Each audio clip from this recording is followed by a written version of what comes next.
Halave kilave kolilo, halave kilave korohi, halave kilave kolilo.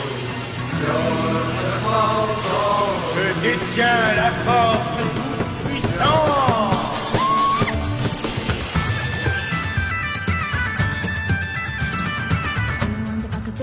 Oh shit, here we go again. Hey, salut les aventuriers et bienvenue à un nouvel épisode du podcast dont vous êtes le héros. Comme d'habitude, moi c'est Xavier et mon acolyte Fred. What's up, mec? Bah ça va, c'est la fin des vacances, mais le retour du podcast, donc c'est bien, c'est la roue du karma qui tourne, une bonne chose, une mauvaise chose en amène une bonne, et moi je suis bien content de te retrouver. C'est vrai que là on reprend une vieille habitude, c'est de faire nos émissions, on les fait toujours à distance, mais là on est à distance quoi. On a retraversé l'océan et moi en plus j'ai déménagé en France aussi, donc voilà, donc on est dans deux nouveaux endroits et on reprend les podcasts et c'est vrai que bon ça me rappelle quelques souvenirs mais voilà, c'est de nouvelles habitudes à prendre. Ça va, et quel temps il fait au State? Ah bah écoute, là ça va pour l'instant en effet, hein, maintenant il y a le vaste océan Atlantique qui nous sépare. Fred, c'était sympa quand même ce petit mois que j'ai passé en France, c'était assez chouette. Mais écoute, il fait vachement beau aujourd'hui. Pour l'instant, là, je rends visite à des amis, donc je suis dans l'état du Maryland, dans la ville de Baltimore, et puis bien sûr, après on déménage, on sera plus sur Boston, mais toujours bien sûr sur la côte Est. Hélas, on quitte la Nouvelle-Angleterre, ce qui va vraiment me manquer. Mais on sera pas aussi loin que ça, car Fred, je t'ai dit où est-ce qu'on déménage, non? Oui, je sais où tu m'as dit que t'allais à Big Apple 3M. Ouais, c'est exactement ça, quoi. Et toi, alors, dis-moi, t'as quitté la région parisienne, t'es allé un peu plus au sud, au soleil, c'est ça? Ouais, non, pas trop soleil. Je suis resté à côté de la Loire, on va dire, dans la région des châteaux. Et c'est vrai que bon, là, c'est tout récent, mais voilà, c'est une nouvelle vie. Donc, aller à Jacques-Taest. Et puis, non, c'est vrai que là, c'est différent et ça fait du bien. Ouais, en tout cas, on est tous les deux dans des zones remplies d'inspiration pour nos futurs projets. C'est cool. Oui, parce que c'est vrai qu'on a le podcast, on a toujours plein de projets, voilà, et ouais, c'est la rentrée, c'est l'occasion d'avancer, donc voilà, on s'y remet à donf, et puis voilà, donc on est très content de faire cette émission, et là, qu'est-ce qu'on couvre aujourd'hui? Une saga qu'on a déjà couvert, et qui est qu'un auteur qu'on adore, qui est donc La Quête du Graal, le 3e épisode.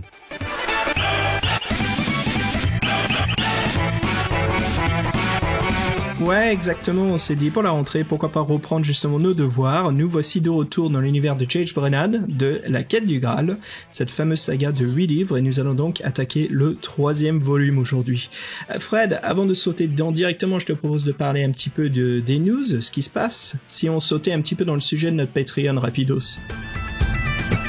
Ah oui, parce que le Patreon, c'est vrai qu'on s'attache à proposer quelque chose à nos contributeurs, et voilà, c'est tout. On est vraiment content de ce qui se passe, et on est vraiment content des retours de leur part. Et c'est vrai que là, du coup, on a fait un petit rendez-vous, voilà. Ouais, on a pu faire un rendez-vous sur Paris, donc on voudrait dire bien sûr un grand merci à Lorcan, Mark Twain, Alexandre, Wandril, et un grand merci à Jean-Christophe Comon, voilà, qui nous a fait un énorme cadeau, Fred, un carton rempli de livres dont vous êtes le héros, toutes catégories.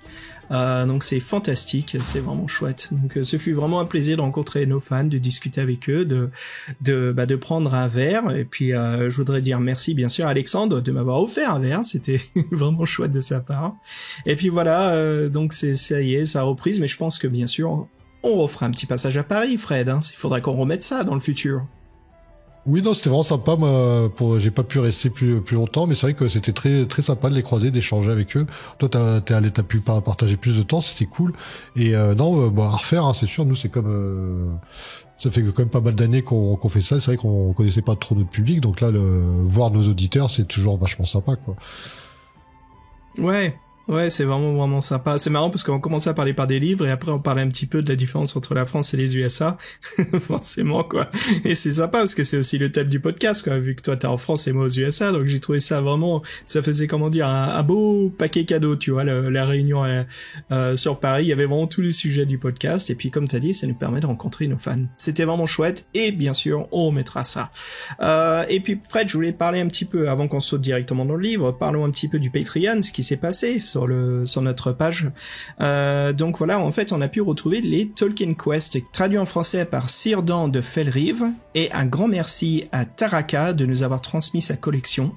Donc c'était vraiment chouette et c'est quelque chose qu'on a pu partager, hein. Bien sûr, Círdan nous a dit allez-y, voilà, bien sûr, nous on voudrait remercier pour son travail de traduction, et puis ils sont donc accessibles.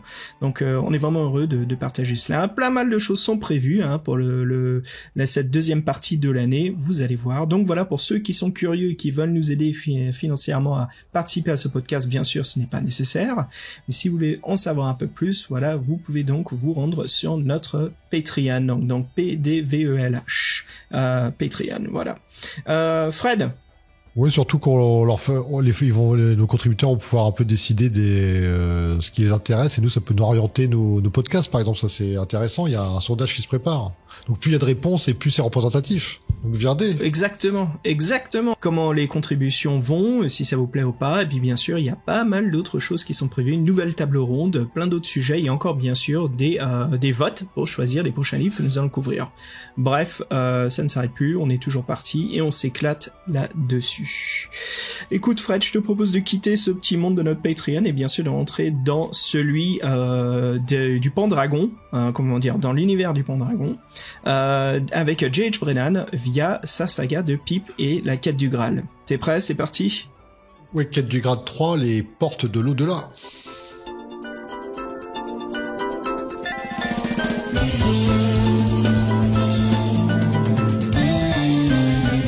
Et nous voici donc avec ce 97e épisode du podcast où nous allons attaquer enfin la suite du tant attendu, la quête du Graal. Le 3e volume, comme tu l'as dit, Fran, c'est ça, les portes de l'au-delà, en anglais The Gateway of Doom. Alors, ce livre est sorti en 1984, puis 2 ans plus tard, en 86, pour la France. Ce 3e volet devient rapidement très apprécié par les fans et les lecteurs de la série. C'est quelque chose que j'ai constaté, Fred, dans les revues, que ça soit anglaises ou françaises, même italiennes et allemandes. Il était parmi les meilleurs, quoi. Vraiment des critiques incroyables, tout le monde a aimé. Alors, je t'admets que moi, ça a un peu augmenté mon attente à la lecture, et puis je crois qu'on va en parler parce qu'on risque de vous étonner de ce qu'on en a pensé. Alors pour continuer là-dessus, justement, l'aventure continue à développer la quête fantastique de Pipe. Voilà, nous retournons bien sûr dans l'univers d'Arthur et les Chevaliers de la Table Ronde via notre mentor, un peu notre narrateur ou notre ensorceleur qui nous fait plonger dans l'univers des livres, qui est bien sûr Merlin l'Enchanteur. Fred, écoute, on parle bien sûr de 86 en France, mais vu la sortie du livre est sortie en 84, je crois qu'il y a quelque chose qu'on voudrait partager avec les joueurs, si on veut parler un petit peu de qu'est-ce qui s'est passé en 84. Oui, donc c'est notre fameux rayon pop culture, qu'est-ce qui s'est passé en 84, donc le jeu de plateau Dune, le fameux saga roman de Dune de Frank Herbert. Donc c'était, en fait, il y a un jeu de plateau qui a été conçu, mais à l'origine c'était sur le thème de l'Empire romain, avec le nom Tribute to Avalon, avec le nom Tribute. Donc c'était Avalon Hill qui avait acquis la licence pour produire un jeu Dune, mais lorsque leur jeu, leur système de jeu s'avère inutilisable, la société a contacté le groupe Eberle Kittredge et Holoka et ont transformé Tribute via des éléments adaptés en fait pour l'univers Dune. Et en fait, avec l'expérience qu'ils avaient acquis sur leur jeu précédent qui était Cosmic Encounter, rencontre cosmique. Et c'est vrai que Dune, ça a été c'est vrai que c'est un sacré roman, mais c'est vrai qu'au niveau merchandising, on se souvient pas, mais ça avait vachement marché. Tout était décliné, et donc il y a eu ce fameux jeu de plateau de 84. Si vous l'avez, conservez-le précieusement. Surtout un truc assez rare, hein, en parlant d'objets dérivés, si vous avez les figurines qui sont basées sur le film de David Lynch, attention, ça vaut son petit pactole, hein, sur le web. Surtout si vous avez, je crois que c'est le baron Harkonnen qui a aussi la boîte à chat, la boîte du chat là, qui laite le chat pour créer l'antivenin. Bref, vous allez voir, si jamais vous trouvez ces figurines-là, elles sont incroyables. Tu connaissais, Fred? Ah non, je connaissais celle de Star Wars, mais celle de Dune, non, je ne mentionnais pas, je les ai pas vues passer. Peut-être qu'en Europe, on les a pas vues. Enfin voilà. Bah écoute, continuons un petit peu à plonger dans l'univers de la quête du Graal. Fred, parle-nous de notre Herbie. Oui, notre Herbie préféré. C'est pas la première fois dont on parle de lui dans le podcast. Donc de son vrai nom, James Herbert Brennan. Donc, comme vous le savez, dit Herbie Brennan, ou aussi appelé J.H. Brennan. Donc voilà, né le 5 juillet 1940 dans le comté de Down en Irlande du Nord. Et donc c'est un écrivain britannique. On vous l'a déjà dit, bon, on refait un peu sa bio. Donc passionné par la psychologie, le paranormal, la physique quantique dès son plus jeune âge. En fait, il a beaucoup d'intérêt pour le fantastique, les féeries, les théories scientifiques alternatives. Il croit aux origines extraterrestres de l'homme, au pouvoir de l'Égypte antique, la possibilité du voyage dans le temps. Bon, bref, des choses que un peu pas loufoques, mais bon, qui sont pas que tout le monde ne pense pas. Et ainsi, avec un goût avéré pour les films d'horreur classiques. Tout ça a beaucoup influencé son écriture. Alors c'est vrai que chez nous, on le sait pas, mais lui, il a été aussi passionné de jeux de rôle, donc il a participé à la création de certains d'entre eux en langue anglaise, bien sûr. Il y a eu Man, Myth and Magic ou Time Ship. Il faut savoir, donc à 24 ans, il est le plus jeune rédacteur en chef de toute l'Irlande. Respect, notre petit Herbie. Et donc, c'est vrai que à partir de ses 30 ans, donc il se consacre entièrement à l'écriture. Une centaine de romans, quand même, des livres-jeux, des pièces radiophoniques et jeux vidéo ont fait sa renommée, des fictions pour enfants comme pour les adultes et des ouvrages ésotériques. Vous voyez, le panel est large. Et c'est vrai que dans ses pseudos, on lui connaît aussi des noms de plumes comme Maria Palmer, Cornelius Rumstickle ou, comme on vous l'a dit, J.H. Brennan, Jess Brennan ou Herbie Brennan. Nous, on adore Herbie. Et donc, ces livres ont été traduits au minimum en 5 langues. Ah, c'est énorme pour un écrivain, c'est super, quoi. Donc, on peut dire que les lecteurs français le connaissent notamment pour ses livres-jeux, qui sont parus dans les années 80. Bien sûr, Herbie Fred qui est connu pour la saga de Louardan, la quête du Graal, les 2 tomes d'épouvante qu'il a écrits, Défi de l'histoire, et bien sûr, le livre de la sorcellerie, un tome sous le pseudonyme de Cornelius Rumstickle, qui est sorti en 2008. Voilà, pour ceux qui sont vraiment des fans et des collectionneurs des œuvres de Herbie. Et Fred, qui a donc traduit ce livre ? Alors le traducteur pour cette œuvre, c'est Henri Robillot. Donc vous allez voir qu'il est quand même quelqu'un à connaître dans l'univers de la traduction. Et Henri Robillot de Massembre, il est né le 29 avril 1917, Mazette, dans le 8e arrondissement de Paris. Et donc il nous a quittés malheureusement le 12 janvier 2019 à Fontainebleau. Donc c'est un traducteur français. Et donc il traduit beaucoup en langue anglo-saxonne, surtout des romanciers de la littérature américaine et tout particulièrement ceux qui est attaché au genre du roman noir, mais aussi de la science-fiction. Et en fait, après ça c'est anecdotique, mais il compte parmi les membres fondateurs du collège de pataphysique, qui se définit elle-même comme une société de recherche savante et inutile. Donc en gros, c'est un peu des loufoqueries, mais ils ont l'air prendre ça très au sérieux. Bon bref. Et donc sa femme est aussi traductrice, il faut le savoir. Donc c'était Madame Janine Hérisson, qui est elle morte le 17 mars 2014. Donc ensemble, ils ont traduit à 4 mains certains auteurs comme Raymond Chandler pour la série noire, et aussi le titre ou l'ouvrage de Lorraine Bacall, Be Myself. Mais plus sérieux, en fait, Henri Robillot, il est connu, et là total respect, parce qu'en français il a traduit Ray Bradbury, et pas des moindres de ses œuvres, parce que c'est Fahrenheit 451 et Chronique martienne.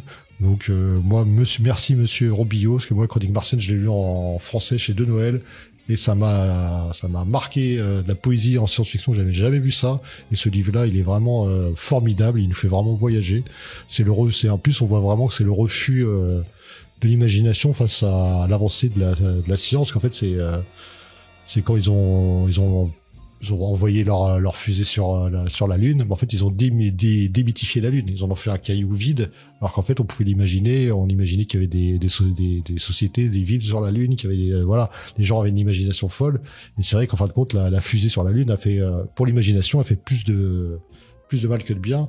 Et ouais, dans Chronique martienne, c'est intéressant, c'est un peu ce combat de Ray Bradbury contre ça, et si vous connaissez pas, franchement je vous le conseille, vous allez vous prendre une sacrée claque, je pense. Bref, ouais, c'est vraiment une référence de la science-fiction. Hein. Oui, j'ai un peu divergé, excusez-moi, parce que Ray Bradbury, j'ai vraiment un amour pour cet auteur, c'est vraiment exceptionnel ce qu'il fait. On a remarqué. Ça, je le savais déjà à l'avance. Ça. Voilà. C'est pour ça que je disais rien, je me suis dit, je vais te laisser en profiter. Bizarrement, Fahrenheit 451, c'est son plus connu, mais moi je trouve que c'est le moins représentatif de son œuvre. Parce qu'en fait, pour moi, c'est pas, c'est très bien, Fahrenheit, mais je veux dire, Ray Bradbury, pour moi, c'est autre chose, et surtout cette poésie, cette imagination dans la science-fiction qui est juste bluffante. Et bon, bref, et donc il a aussi traduit Ernest Hemingway pour Le Paradis perdu, Raymond Chandler, The Long Goodbye, Le Faucon maltais. Donc vous voyez, c'était quelqu'un qui nous a fait découvrir la culture américaine. On peut que le remercier. Bah, Truman Capote aussi, hein. Ouais, c'est quand même quelqu'un qui a traduit des grands écrivains du XXe siècle. C'est assez impressionnant. Et c'est vrai que bon, le texte est très important, mais on vous le dit, on le répète, mais la première impression, c'est la couverture. Alors, rendons à César ce qui appartient à César, et parlons de la couverture. Quels sont les illustrateurs Bah ouais, John Howe, on a en couverture de John Howe pour toute la saga en première édition, hein. Alors l'illustration justement sur cette première édition, voilà, ça représente un chevalier aux yeux rouges, hein, rappelant un peu les orques de Ralph Bakshi, j'ai envie de dire, hein, dans le Seigneur des Anneaux, qui se fait traquer ou poursuivre à travers un passage étroit entre deux rochers dans une plaine. Alors on a l'illumination du démon qui encadre parfaitement le chevalier qui est au premier plan, qui d'ailleurs ne porte pas une simple armure de métal, mais une armure bien intimidante, le faisant ressembler à une menace imminente via la grande hache qu'il brandit face à nous. Vraiment une couverture assez chouette, Fred, j'ai envie de dire. Elle dégage un air de dark fantasy très très réussi. Qu'est-ce que t'en penses, toi ? Ouais, la référence aux orques, elle est marrante. J'avais pas pensé, mais maintenant que t'en parles, oui, c'est... Bon, de toute façon, oui, les yeux rouges, c'est toujours intimidant. Bah moi, somme toute, je la trouve assez classique. Un mec en armure avec des yeux rouges, un méchant. Bon, ça fait quand même assez classique. Et moi, je trouve qu'il lui manque quelque chose pour être vraiment intimidant, voilà. Mais après, ça fait son office quand même. Hein. C'est une bonne couverture, mais pour moi, qui est un peu lambda. Je suis désolé, mais je trouve que le démon derrière, bon, on le voit pas assez. On peut même le louper pour le coup. Donc oui, en fait, c'est le gardien de la porte de l'au-delà, sûrement. Oui, c'est ça, c'est le chevalier noir, hein, d'Avalon. Écoute, moi je trouve que j'aime beaucoup le détail, la représentation en fait du chevalier au premier plan. C'est dommage que ça soit pas un plan beaucoup plus large. C'est tout ce que j'aurais à critiquer là-dessus, mais j'aime beaucoup cette mise en scène intimidante. Je trouve que c'est très bien réussi. Mais pour te parler un peu plus de qui est cet illustrateur, John Howe, en fait il est né en 57. C'est un illustrateur canadien. Attention Fred, ça va être la claque sur ce mec. Il est connu pour ses illustrations de la Terre du Milieu de Tolkien. Il étudie dans un collège en France à Strasbourg, puis à l'école des arts décoratifs de la même ville. Alors Howe, c'est l'artiste de Tolkien et aussi Alan Lee. Voilà, ils ont été les principaux concepteurs de la trilogie du Seigneur des Anneaux par Peter Jackson. Howe a illustré les jeux de société de Seigneur des Anneaux qui ont été créés par Rainer Knizia, et il a réillustré les cartes du Seigneur des Anneaux, du Hobbit et du Silmarillion de 96 à 2003. Il a aussi contribué à l'adaptation cinématographique de Le Lion, la sorcière et la garde de Rome de C.S. Lewis, les Chroniques de Narnia en 2005. Il a aussi fait une édition limitée du roman de Clash of Kings de George Martin, voilà, qui a été publié par Meisha Merlin, avec de nombreuses illustrations de Howe. Et là aussi, il a illustré des cartes pour le jeu de cartes à collectionner Magic the Gathering. Voilà, on peut voir tout de suite que c'est quelqu'un qui est absolument dans le milieu du dark et de l'heroic fantasy. Et Fred, un truc un peu plus moderne, pour continuer un petit peu dans la voie de Tolkien, pour les films de Hobbit, le réalisateur original, justement Guillermo del Toro, puis suivi par Peter Jackson, ont consulté Howe et son collègue artistique conceptuel Alan Lee pour assurer la continuité de la conception de la saga. Comme ça, en sortant du Seigneur des Anneaux, en allant vers les films du Hobbit, on retrouve un peu ce même style, ce même design. Howe, c'est aussi un membre du groupe d'histoire vivant de la compagnie de Satin George, et un expert dans les armures et armements anciens et médiévaux. Donc on voit bien sûr sa passion pour tout cela dans ses illustrations, d'où le fait que je te disais, je trouvais son armure assez intimidante et unique sur cette couverture, vraiment intéressante. Et puis Fred, pour finir un petit peu dans l'actualité, Howe est également un concepteur directeur artistique pour la série du Seigneur des Anneaux qui va bientôt sortir, d'ailleurs ce mois-ci. Si jamais on sort le podcast avant la série, on va voir. Mais bien sûr, les Anneaux de Pouvoir, The Rings of Power, voilà, dont la première est prévue le 2 septembre 2022 sur Prime. Voilà, mais bien sûr, nous avons tous des façons d'obtenir ces films, mais on va rien dire. Alors...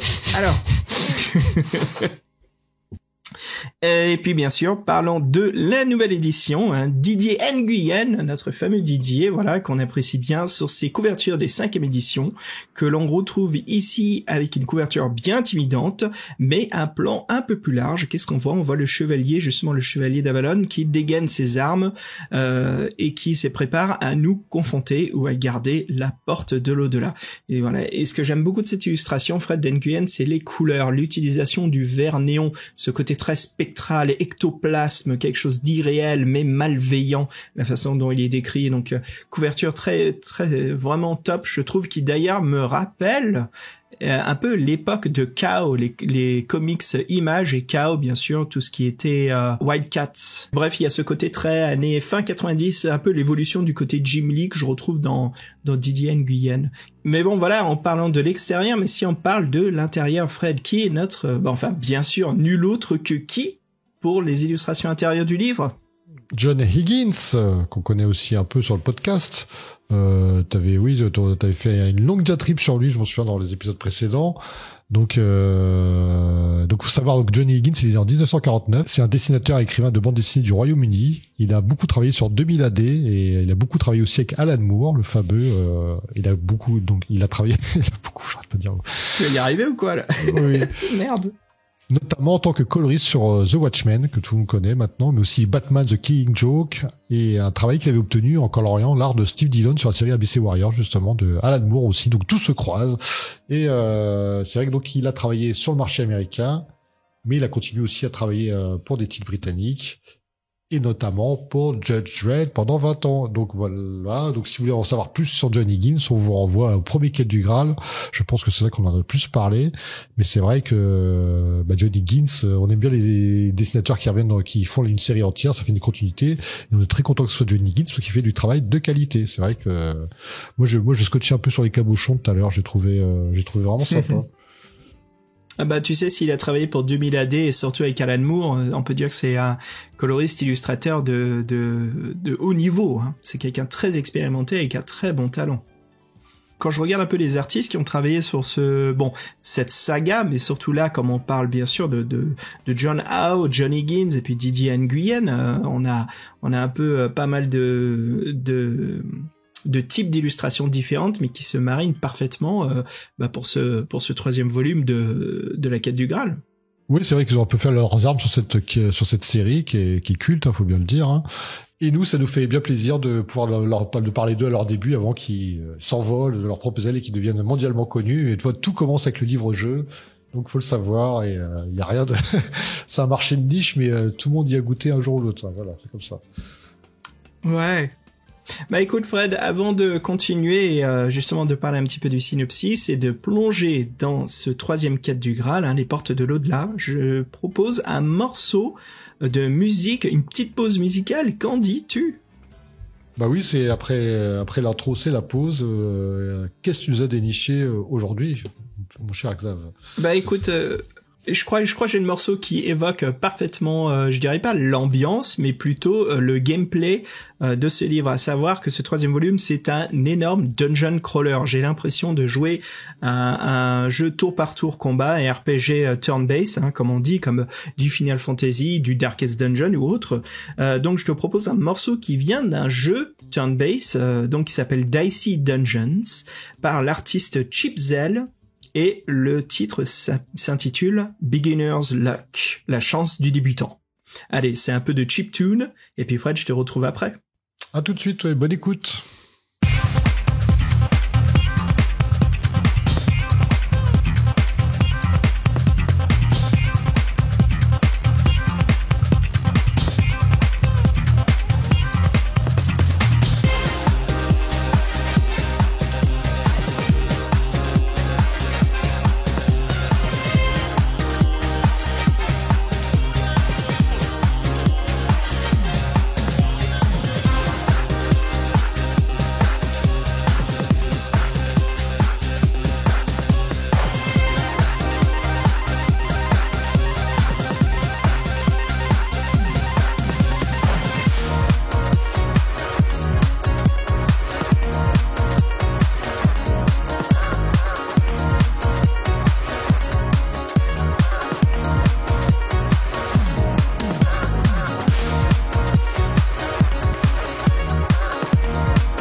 Nous voici de retour.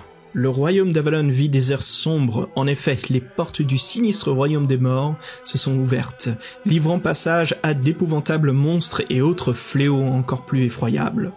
Comme à l'accoutumée, les chevaliers de la table ronde ont d'autres exploits à accomplir. Et c'est vous qui avez été choisis par le roi Arthur pour mener à bien cette périlleuse mission, qui est bien sûr de refermer les terribles portes de l'au-delà. Fred, oh, c'est parti. Et là, franchement, écoute, j'ai essayé de mettre de l'ambiance dans le titre, mais moi, j'ai envie d'être poli. Je vais être poli. Je me suis fait chier. Voilà. T'as bien enrobé ça, dis donc. Ouais, justement, bien sûr, parce que là, ce n'est que mon point de vue, mais je arrive quand même à bien distinguer pourquoi cette œuvre, bien sûr, est très appréciée. Mais justement, parlons-en, plongeons tout de suite dans notre lecture. Oh, Fred, j'ai oublié quelque chose, merde. Est-ce que tu veux nous parler un petit peu des règles, vite fait ? Oui, on peut en parler. Il y a quelques spécificités avec la quête du Graal. Déjà, c'est l'histoire des attaques. C'est pas des jets d'opposition, mais vous avez, selon les armes, les adversaires, où vous avez un certain test à faire. Nous, comme on a une épée magique, faut faire 4 ou plus sur 2 d 6, donc c'est pas très compliqué. Les armes, elles donnent des bonus. Donc voilà, les combats, c'est pas compliqué. On a un système d'expérience aussi où on gagne par ennemi tué ou par énigme résolue, on gagne des points, et au bout de 20 points, on gagne un point de vie définitif supplémentaire. Il y a d'autres choses. Bon, après, il y a les choses habituelles qu'on utilise peu, qui sont donc le fait de pouvoir avoir une réaction amicale de l'adversaire. Ça, vous pouvez le faire, à tous les combats. En fait, vous jetez un dé pour votre adversaire, vous jetez 3 dés, il faut que votre score soit inférieur au sien. Donc, c'est pratiquement impossible. Et sinon, sur tous les paragraphes, ceux qui sont un peu attentifs, ils verront qu'il y a des étoiles parfois devant les paragraphes. En fait, là, c'est-à-dire qu'on peut corrompre les ennemis. Donc, il y a un système de nombre d'astérix qui indique un peu la somme, le nombre de pièces d'or qu'il faut dépenser. Donc, pour une astérix, c'est 100 pièces d'or, 2 astérix, c'est 500, 3, c'est 1000, et 4, c'est 10 000. Voilà, donc c'est un peu la course. Ça sert qu'à ça, de toute façon, la thune les 3/4 du temps dans l'aventure. Hein. Oui, et c'est encore, ça. Il faut réussir. Et il y a encore un truc là que on a déjà été assez dubitatif sur les 2 premiers épisodes, mais là j'en suis même pas servi. C'est le temps du rêve. Alors ce que j'ai vu par contre, c'est qu'il avait changé les événements, mais le temps du rêve, qui est censé normalement nous faire regagner des points de vie, si j'ai bien compris, en fait tous les événements t'en font perdre ou te mènent au 14. Donc je comprends pas le principe. C'est assez obscur pour moi, mais sinon c'est assez imaginatif. Je me suis amusé à les lister. On en parlera peut-être à la fin, mais on peut en parler maintenant, tu me diras, mais j'ai fait la liste quand même. Donc les temps du rêve, non, c'est pour que le sommeil, dans la plupart des jeux, dans les jeux de rôle, ça vous permet de récupérer des points de vie. c'est pour vous reposer, quoi, tout simplement.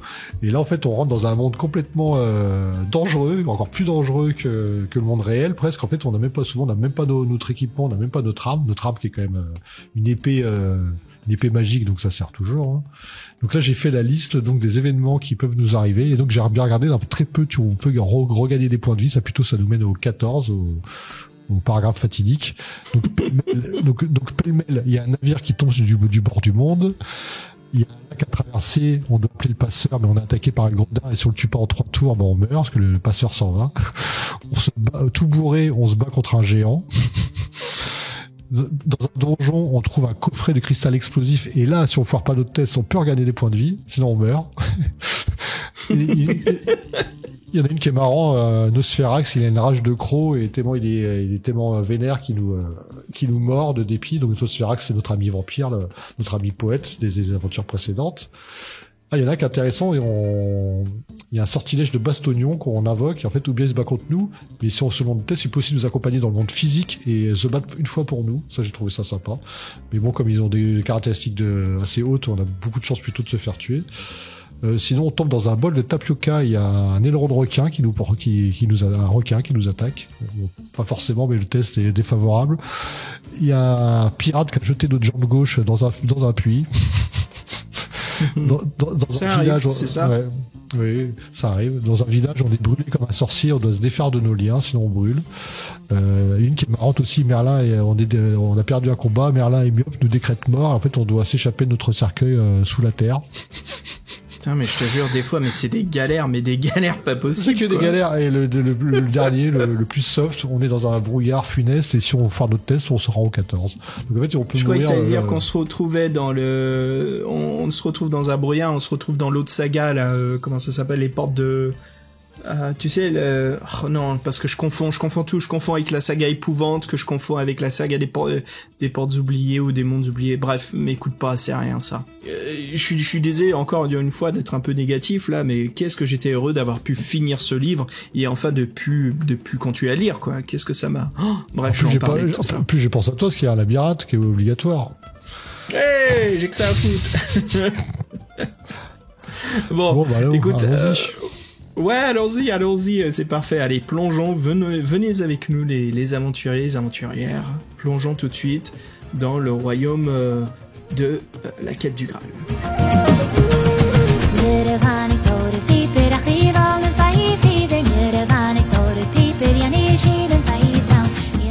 Écoute Fred, franchement, quand j'ai commencé à lire ce livre, excellente introduction. Et là, je suis pas sarcastique, hein. J'ai vraiment passé un très bon moment. J'aime beaucoup la plume ici de Brennan qui est justement sarcastique, qui s'amuse avec les chevaliers de la table ronde. C'est satirique, c'est comique. Ce qui se passe, bien sûr, c'est que Merlin, bien sûr, lance son sort et nous parle à nous subjectivement via le livre, hein. Nous téléporte à l'intérieur, mais nous sommes Pipe, et il y a tout de suite une séquence avec un serpent que nous croisons, bien sûr, hein, on peut enfin, il faut pas se douter, bien sûr, c'est Merlin qui prend l'apparence d'un serpent, mais on a déjà des choix, comme un très bon livre-jeu devrait en avoir, voilà, c'est à nous d'appréhender la situation, ce qui change les dialogues, la façon dont on discute avec Merlin.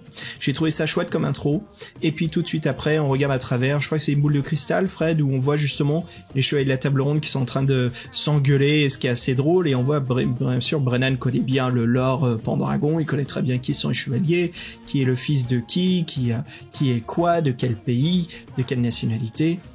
Enfin bon voilà, c'était un moment vraiment agréable, je trouve vraiment sympa, une façon de nous mettre dans l'univers, nous rappeler qui nous sommes, quelle est la situation, mais bien sûr d'amorcer donc l'histoire, le script, le scénario de ce qui va se passer.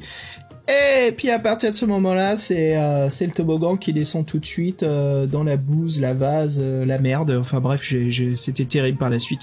Mais Fred, écoute-moi, voilà, j'ai passé une superbe introduction. Même le début de l'aventure, c'est là où je commence à me poser des questions. Mais écoute, est-ce que toi tu veux dire quelque chose avant que je rentre un petit peu dans le début du jeu, vraiment après cette phase narrative ? Bah en fait, je suis d'accord avec toi. J'ai trouvé que c'était la meilleure intro de la série pour l'instant, qui était vraiment immersive. On a même un dessin, en fait, où Merlin nous jette un sort à nous lecteurs. Il nous dit je te jette un sort et tout est fait pour une espèce de pseudo 3D où le sort nous touche, sort du cadre du dessin. Et là, je me suis dit, ouais, il veut vraiment interagir avec le lecteur, lui faire croire vraiment que Pip c'est lui, parce que c'est vraiment le principe. Bon, c'est forcément nous parce qu'on fait ses choix. Mais Harvey Brennan, lui, il va au-delà. Il veut vraiment qu'on pense qu'on s'incarne dans Pip pour qu'on vive l'aventure au maximum. Bon, bref, et j'ai trouvé que oui, qu'effectivement, il a trouvé le bon dosage entre humour, immersion. J'ai trouvé ça vraiment la meilleure intro de la série. Moi, j'étais assez content. Et c'est vrai que la réunion est assez cocasse. On les espionne. Voilà, ils s'engueulent tous parce qu'à cause de cette porte de porte des ténèbres qui agit sur le monde et donc qui rend tout le monde furax. Donc c'est un grand danger. Et moi, ce que j'avais bien aimé, effectivement, c'est le début. Comment trouver le donjon, qui était d'une scène assez cocasse. Qu'en fait, Merlin nous donne un indice. Il nous dit que pour trouver le donjon, faut prendre la voie la moins agréable ou la moins facile, la moins innée. Je sais plus de son terme exact, mais en gros, il dit. Et donc, en fait, on tombe à un carrefour. On était porté à un carrefour, et là, il y a 4 directions. On se rend compte qu'il y a une espèce d'animation et une espèce de sport qui est en train de se passer, un match. Ouais. Et en fait, on a le village à côté. On a le chemin qui traverse des douces prairies, où on a le chemin qui va vers le bois, où on nous accoste pour jouer, pour faire la partie, parce qu'il manque de joueurs. Donc voilà, c'est les 4 choix. Et bon, bah, je sais pas lequel t'as fait, sans doute qu'on a fait le même, c'est de participer au jeu, parce qu'on est quand même fortement incité, et puis c'est le truc le plus anormal, on va dire. Ouais, écoute, je sais pas, il m'est arrivé un truc avant pour te dire, en fait, le début de l'aventure, j'étais téléporté dans la jungle, où il y a des gorilles, voilà, qui sont autour de moi. J'ai eu des interactions avec eux, langage signe de main, il y avait plusieurs choix à faire. Et puis par la suite, comme tu disais, ce jeu que je trouve que c'est un peu du Blood Bowl, mais version cricket britannique. Mais en fait, Fred, juste pour te dire, en fait, tout ceci, c'est amusant, mais c'est un peu prémonitoire sur les choses à venir. Et par ça, je veux dire que c'est plein de situations qui se passent dans des lieux hors du commun, qui parodient les contes de fées, mais qui sont pas du tout attachés l'un avec l'autre. C'est des choses complètement différentes. Tu vois, je passe de la jungle avec des gorilles, Tarzan et Jane, hein, à du Blood Bowl, Heroic Fantasy parodique. Je lui dis, mais c'est quoi ce bordel? Et bien sûr, le livre me dit bien, c'est Merlin qui me téléporte, je me trouve à différents endroits. Et je me dis, mais là, ça fait très rafistolage de narrative conductrice, quoi, de livre dont vous êtes le héros. Et puis, j'ai commencé à avoir des flashbacks au tout premier de la saga des défis fantastiques, qui est le sorcier de la montagne de feu, que je trouve qui est quand même un donjon très bien construit, mais on trouvait des fois des ennemis un petit peu hors du commun qui avaient rien à faire là, mais voilà, c'était une de mes critiques il y a très longtemps. D'ailleurs, si je le relis, je suis sûr que je pourrais en faire une critique un peu plus à jour, mais ça m'était resté en fait sur ce côté où je trouvais que c'était une analyse à faire attention à chaque fois qu'on lit des livres dont vous êtes le héros, c'est la continuité de l'univers, la cohérence. Et là, c'est un peu le bordel, et c'est, comme je t'ai dit, c'est prémonitoire sur la suite de l'aventure, quoi. Et je me suis dit, en fait, Brennan, c'est comme s'il se faisait chier. J'ai l'impression comme il écrivait Louardon en même temps, est-ce que ça l'emmerdait? Et il s'est dit, allez, je vais m'éclater, j'ai envie de m'amuser pour la quête du Graal, et j'ai envie d'écrire ça. Ah tiens, là, j'ai envie de parler de Cricket Blood Bowl. Ah, j'ai envie de parler de Jane et Tarzan dans la jungle. Ah tiens, j'ai envie de parler du frère de Merlin qu'on peut aller rencontrer. Ce qui m'est arrivé, c'était un de mes choix, Fred. Voilà, qui est l'apothicaire. Et je me dis, mais putain, mais ok, je comprends, là, je me balade dans un village, mais c'est peut-être le seul moment où il y a quelque chose qui est lié vers un sens, vers une observation de l'univers, qui a de la cohérence. Je comprends ce qui se passe. À part cela, ça va se casser la gueule. En fait, au fur et à mesure de ma lecture, tout se casse de plus en plus la gueule. Au bout d'un moment, ça me faisait chier. Mais voilà, on verra pourquoi une fois qu'on sera dans le donjon. Mais moi, je suis prêt à en parler, sauf si toi, tu veux me parler un peu plus d'une phase sympa avant l'entrée du donjon. Il y a aussi... moi, je suis rentré via une cathédrale. J'ai rencontré un prêtre qui m'a permis d'aller aux catacombes, où là, j'ai trouvé une entrée. Et c'est le frère de Merlin. D'ailleurs, j'ai eu du bol à ressusciter parce que il est tombé dans les pommes parce que j'ai évoqué le mot des portes de l'au-delà et il est en train il tombe par terre, crise cardiaque, bref. Ouais, non, je sais pas qu'est-ce que... Ouais. Non, mais c'était assez drôle, parce que moi, donc, je me suis fait recruter, tu te rends compte, oui, qu'en fait, ils tapent sur le... Donc, je me suis dit, bon, bah, au début, en fait, ils s'entraînent, les mecs s'entraînaient, en fait, là, c'est les Écossais arrivent, ils ont l'air habitués à ces joutes, et ils sont une équipe de 5, je crois, les 5, ils font comme dans un manga, ils se mettent à la file, ils font un méga maillet, et le mec s'amène vers nous, et en fait, nous écrase la tête, en fait, on est planté dans le sol, et en fait, dans le sol, on tombe dans un boyau souterrain, et on tombe tout de suite sur les portes. Donc on se dit même que c'est trop facile. Et là, sympa. On se la pète, on va fermer les portes. Puis en fait, il y a une ombre, une espèce de créature qui nous pousse inexorablement à l'intérieur. Et donc là, on tombe dans le donjon. Et c'est vrai que quand j'ai vu donjon, je fais donjon. Je fais ah bah non, c'est old school. Et en fait, c'est la première réaction que j'ai eue, c'est un donjon, c'est old school. Et après, ce qu'on peut lui reconnaître à Brennan qui est sympa, c'est qu'il nous a fait le plan du donjon. Et donc, oui. Donc ça, on va dire que c'est un plus. Et en plus, ça c'est un plus. Et par là même, il s'est pris la tête pour un peu quand même agrémenter le truc. Que, par exemple, il y a 3 niveaux, et je me souviens qu'en fait le premier niveau, on le découvre en 2 fois, parce qu'en fait il est sur 2 cartes. Il faut 2 cartes pour l'intégralité du premier niveau du donjon. Et rien que ça, bon. J'ai trouvé qu'il réfléchissait quand même à quelque chose. Donc en fait, dans le donjon, il y a une espèce de règle que je n'ai pas du tout appliquée. C'est vraiment un donjon avec les cases millimétrées, le papier millimétré. Chaque case, c'est un nombre de mètres et tout ça. C'est 3 mètres, je crois. Donc il nous dit en fait que quand on est dans les couloirs, parce qu'il y a des salles et des couloirs, quand on a des couloirs, en fait, on a des événements qui peuvent apparaître tous les 16 mètres. Après, ça baisse à... Ouais, ça dépend du niveau du donjon. Bien sûr, c'est... Du donjon. En fait, il y a une table de rencontre aléatoire avec des monstres avec la caractéristique. Inutile de dire que je m'en suis pas servi. Mais moi, je l'ai fait pour voir la difficulté et voir combien de rencontres il y avait. Je suis aussi fan des jeux Final Fantasy, donc ça m'a pas... ça m'a pas choqué de faire quelque chose comme ça, hein, les combats aléatoires quand on est en train de faire du dungeon crawling. Mais ouais, Fred, écoute, je voulais juste te dire, parce que c'est bien que tu me parles de cette phase-là. En fait, moi, toi, t'es rentré via le match, et j'ai oublié, moi, je suis rentré dans le donjon. Comme je disais, via les cryptes d'une église souterraine, et j'ai pris des notes, et en fait, j'ai beaucoup aimé des illustrations, et cette phase, en fait, de descente dans les abîmes. Je trouvais que Brennan faisait une description ici. Il y avait quelque chose où tu sens que t'es en train de t'amorcer dans un nouveau monde, quelque chose de comment dire, ou dans le crépuscule, tu vois, il y avait une très belle mise en scène fantasy, dark fantasy, quoi. Voilà, quelque chose que je voulais juste mentionner. Mais en effet, une fois, voilà, nous voici dans le Dungeon Crawler. T'as absolument raison de le dire, old school. Moi, je dirais vraiment du Final Fantasy livre-jeu. Et puis je l'ai évoqué tout à l'heure, mais Fred, est-ce que ça t'évoquait pas un petit peu de jouer à Darkest Dungeon? Ah non, pourtant j'ai joué à Darkest Dungeon, mais j'ai pas eu dans la référence. J'ai le côté livre. Bah ouais, mais ouais. Si t'as pas fait les combats aléatoires, bah ouais, forcément, quoi. Et puis ouais, après je te rejoins sur le fait que effectivement, bon, le principe, il y a un problème que j'ai dans les donjons, c'est qu'en fait les donjons, c'est un peu comme, t'as l'impression que c'est comme un parc d'attractions. En fait, t'ouvres la porte et les choses s'animent. Mais si personne ouvre la porte, il se passe rien. Le monde est figé. J'ai l'impression que c'est toujours un peu bizarre. Il y a pas vraiment de cohérence dans les donjons. T'as des gens qui sont dans des salles, tu te demandes comment ils se nourrissent. Bon, j'exagère un peu. Et là, en fait, ce côté-là. Moi, je trouve pas. Ouais. Je trouve que je disais rien, mais je suis absolument d'accord avec toi. C'est un parc d'attractions, comme tu as dit. C'est des automates. Si t'ouvres pas la porte, ça bouge pas. En fait, c'est vraiment des parcours de circonstances. Où c'est des automates, c'est ça, hein, c'est vraiment, d'ailleurs, il y a un super musée des automates à Paris, hein, si jamais vous avez l'occasion d'y aller.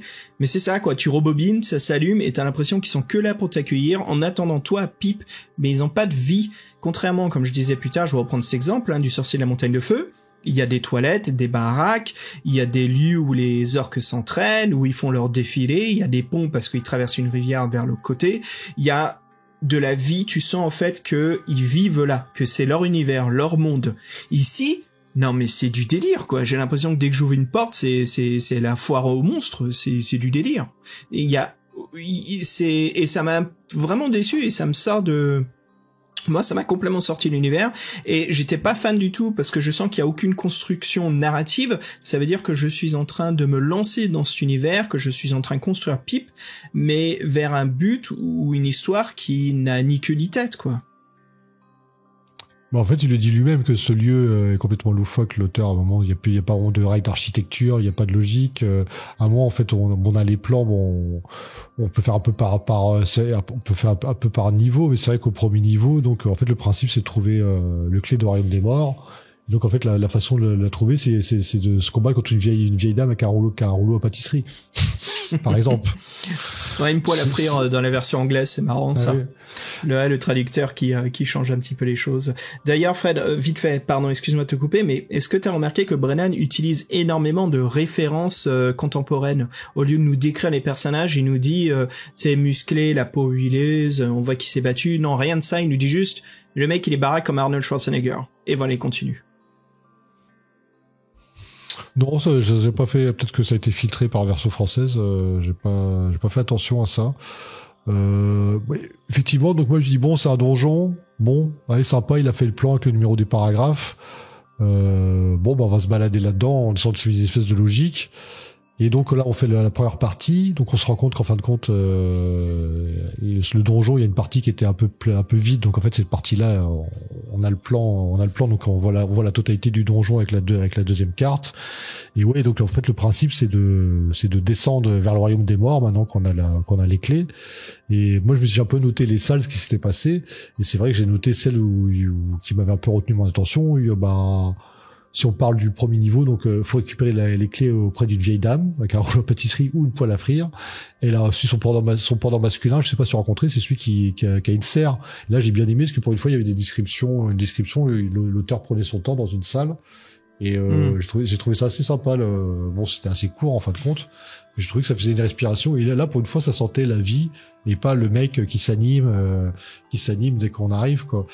Et par contre, il y a une scène que j'aime beaucoup, on va dire deux autres qui m'ont fait marrer. En fait, moi je trouve que, on en parlera plus tard, mais c'est un peu nawak ce donjon qui a ni queue ni tête. mais il y a quand même quelques scènes marrantes avec toutes ces, parce que Herbie, il a de l'imagination, et moi, il y a un ennemi que j'aime bien, c'est le doppelganger, et je sais pas si t'es rentré dans la salle au miroir ou au miroir déformant, Ouais, où on super. peut se retrouver à se combattre contre soi-même, et c'est de façon un peu, c'est nous-mêmes et un peu biaisé, parce que avec les miroirs déformants, et ça, je trouve que c'était une super scène. Ouais, c'était vraiment amusant et puis ça a gardé bien ces éléments clés de la dark fantasy, le doppelganger, l'homme sorti du miroir. C'est toujours quelque chose de très flippant, c'est un peu le cauchemar devenu réalité.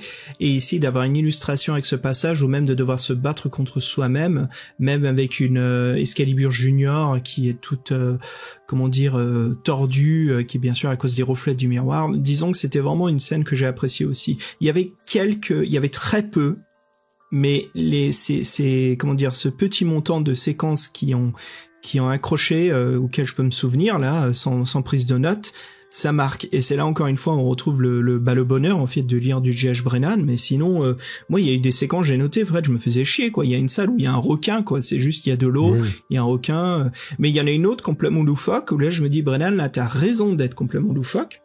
C'est le passage de la carotte vampire avec le vieil homme à côté.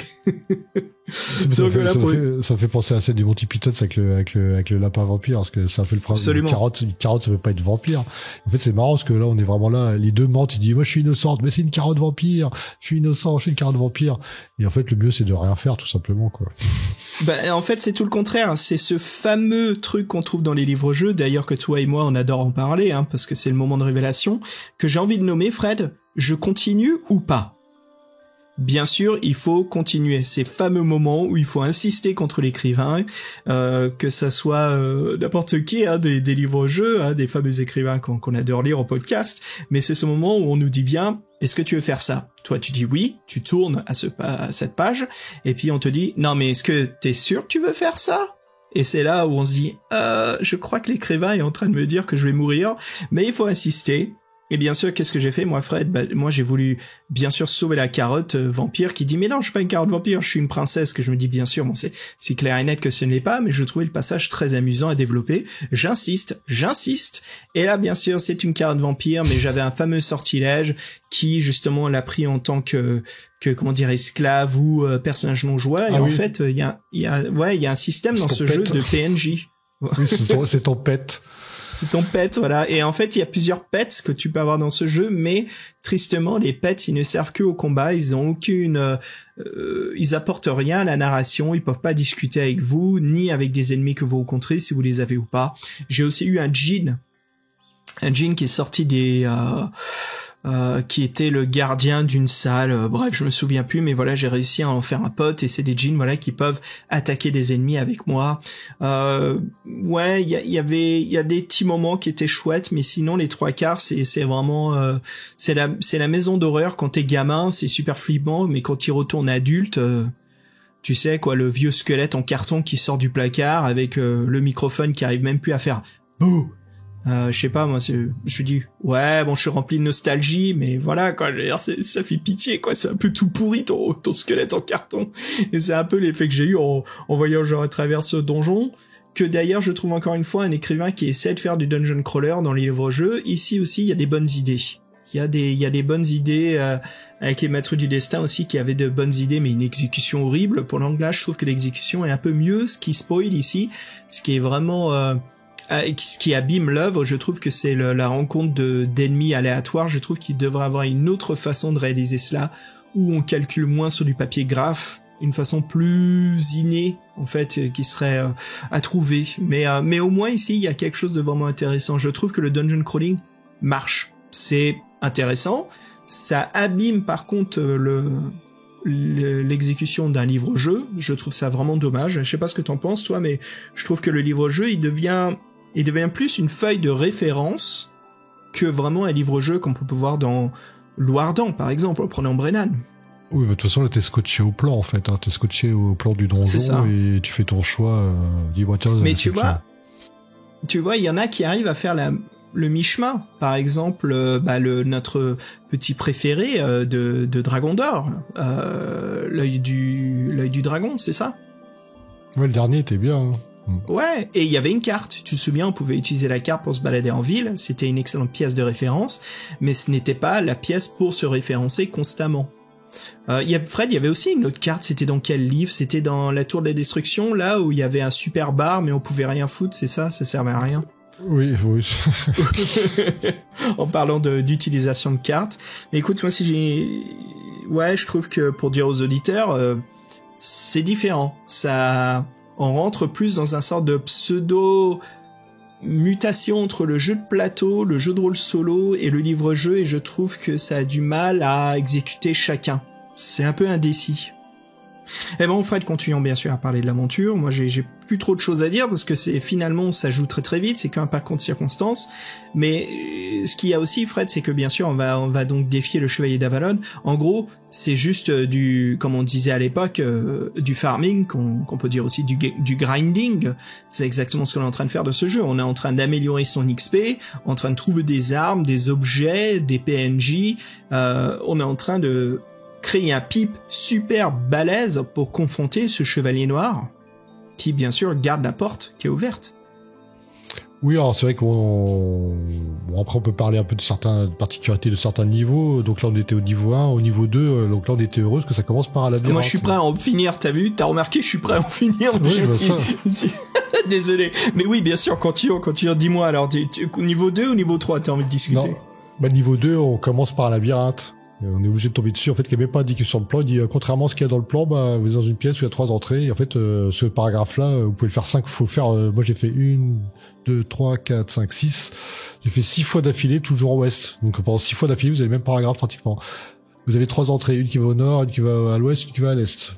En fait, oui, donc ce labyrinthe-là, moi, il m'a pas fait chier tant que je fais que ça parce que je l'ai pas trouvé très compliqué. Après, j'ai fait tout en ouest et à la fin j'ai fait nord-nord et c'était terminé quoi.